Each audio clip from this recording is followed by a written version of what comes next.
Thank you, Roshan. My case is not very interesting, but what you can have in a 45-year-old gentleman in the multi-ligament knee injury. This was actually 12 years after the injury he came to us, but this was his initial x-rays at the time of injury, which he sustained on the motorcycle accident. So he had, according to the reports, he had peroneal nerve palsy. And in this subluxation, they did some reduction maneuver, and this was after the reduction. Since the pulse was not very symmetrical on both the sides, they did angiogram, CT angio, and that found that thrombosis of popliteal artery, and the thrombectomy was planned by the vascular surgeon.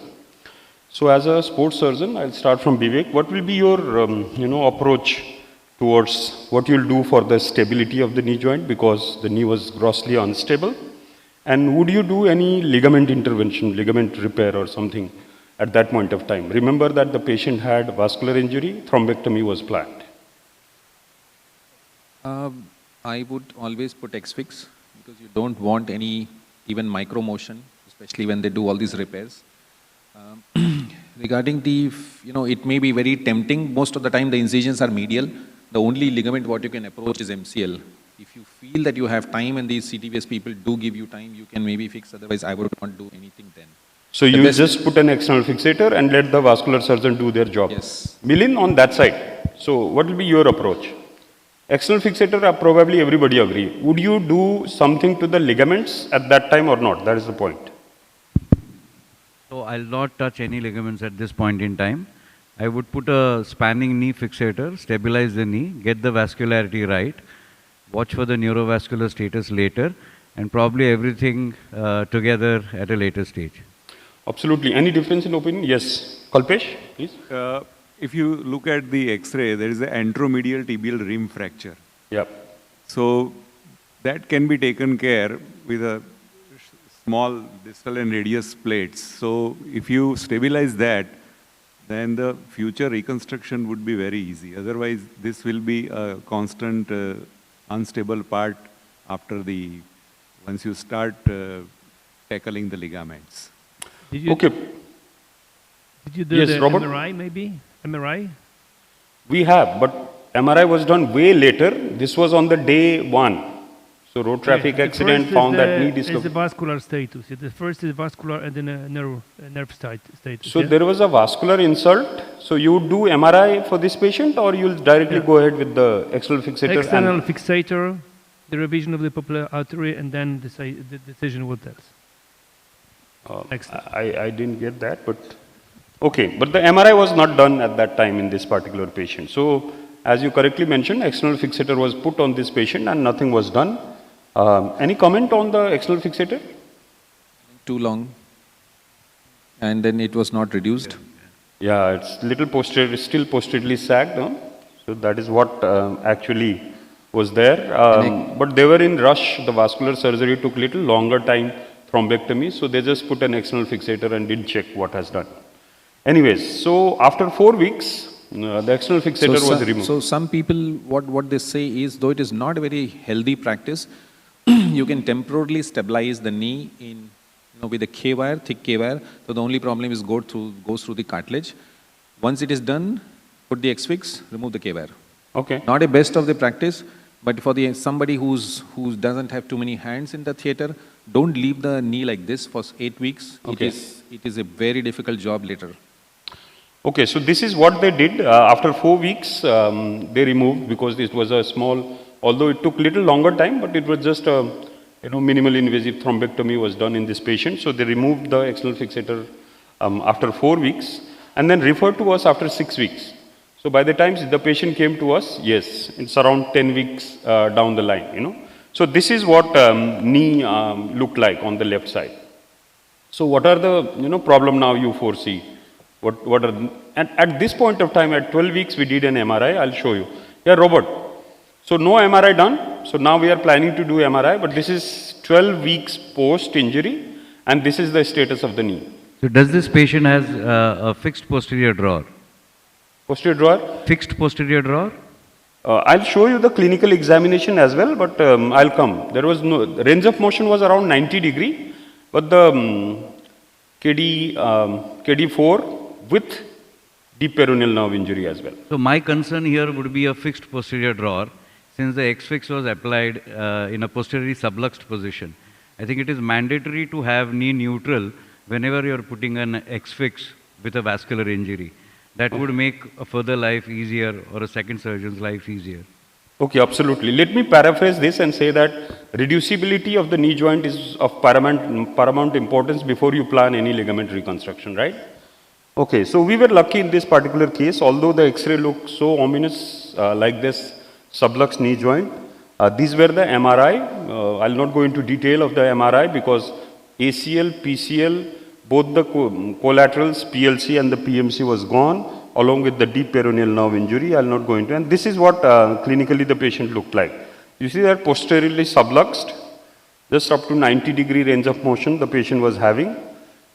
ACL was torn and then it was going posteriorly. But so it is not fixed, it was reducible. And then we check that under CM as well. So how it reduces, it comes into place or not, and then there is a perfect reduction. So probably after removal of the external fixator, the patient underwent a vigorous rehabilitation. That is the reason why the patient was having a supple joint which could have been gone into reconstruction.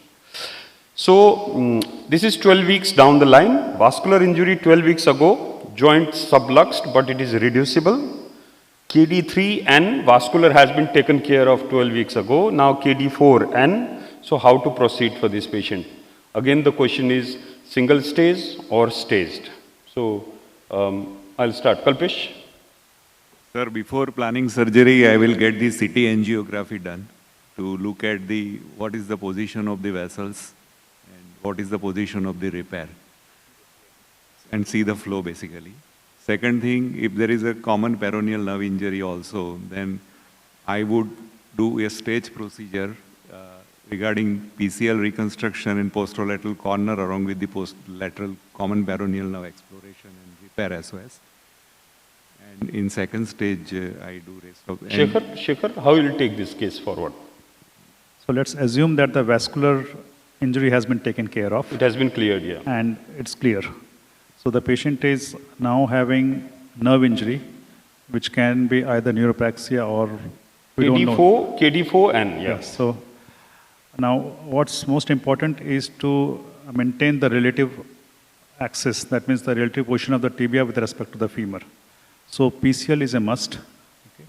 At the same time, I would also do PLC, and at that time I would explore the nerve also to see the continuity. And as was discussed earlier, he was having rim fracture of the MCL.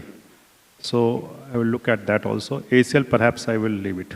I won't do. So Parag sir, so this is a very challenging case, and I think it was very lucky for you that you could correct the posterior subluxation. So that was one thing out. So in this case, I think one has to be a little heroic and tackle all 4 ligaments at a time. Because if you just do the posterolateral corner and only the PCL is going to stretch out.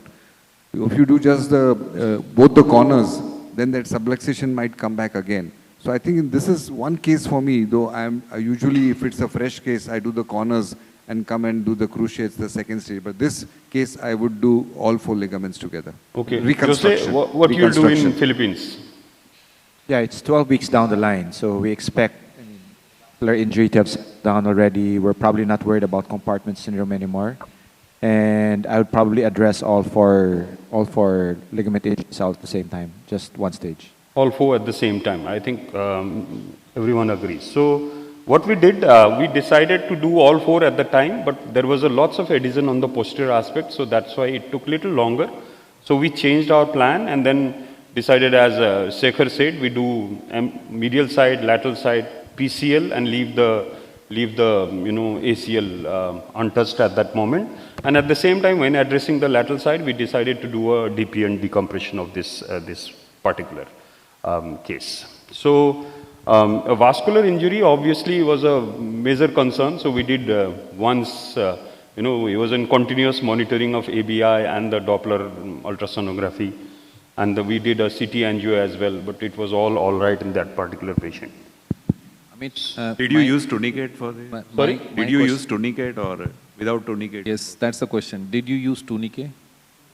Tourniquet? Yeah. Yes, we used tourniquet, but we used tourniquet only for the PCL. So we put the tourniquet, we were allowed to put tourniquet, we put tourniquet and then we made a tibial tunnel and the femoral tunnel for the PCL, and then we came outside, removed the tourniquet and did everything. But it is just 12 So weeks. what is recommended? You wouldn't have used tourniquet in this particular case? No. No, we would, but it's quite scary. Okay. So Because why it is just- scary? It was not a bypass of the popliteal artery. It was a thrombectomy. They passed a cannula from the. No, but No, Amit, you can't Amit, predict a. we have used tourniquet post-vascular surgery. It Yeah, doesn't make any you can't difference. predict a, In you fact, know, the venous a problem is spasm. a bigger problem. If you Okay. have varicose veins and when Okay. a venous engorgement, that's a bigger problem. Arterial, no problem. No tourniquet can compress your arteries beyond a point. So that should not be a problem. Venous Sir, I just had one, if you don't mind, sir. Dr. Roshan, can I? yeah, please. One. So if you look at this X-ray, Dr. Kalpesh pointed out earlier the fact that there's an anteromedial fracture of the tibia. Now we published on this about 10 years ago a series of fixed subluxations. Now what we found is a malunited anteromedial fracture of the tibia puts a lot of stress on the PCL graft alone. So in a way it acts like a reverse slope because there is no checker-in for the femoral mechanism to kind of fall off the edge of the tibia. So in these cases, it is very important, especially in long-term follow-ups, to kind of elevate the anteromedial fragment and fix it with a distal radius plate along with doing a PCL reconstruction. Absolutely, Bikram. That is what our plan as well. But when we opened it with the incision, it was absolutely not visible where was the fracture and then that. So that's why we had to leave that. But I absolutely agree that if I would have got that in the initial stage, along with the external fixator, I would have given a small opening on this small anterior lip of the tibia, which is very, very essential for the stability of the knee joint, Anyways, then, 7-month follow-up of this patient, he was doing really well. His peroneus nerve is really recovering to our surprise because when we found it out, it was very much, injured, bruised and all, but his peroneus nerve was 7-month time, it's improving. And then that is our gate. So, thank you very much, Professor. Wonderful, wonderful. Next case is by Dr.